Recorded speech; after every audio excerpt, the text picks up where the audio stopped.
వాకిట్లో నిలిచామంటే ఇంద్రధనుసు వర్ణాలం, నట్టింట్లో కలిశామంటే నవ్వులతో వైభోగం.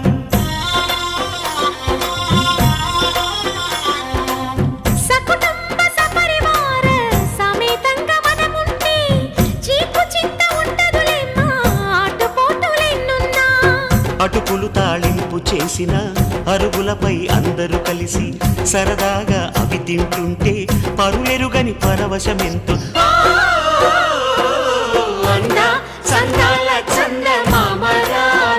వచ్చి ప్రేమ బంధాల ఇల్లు చూసిపో.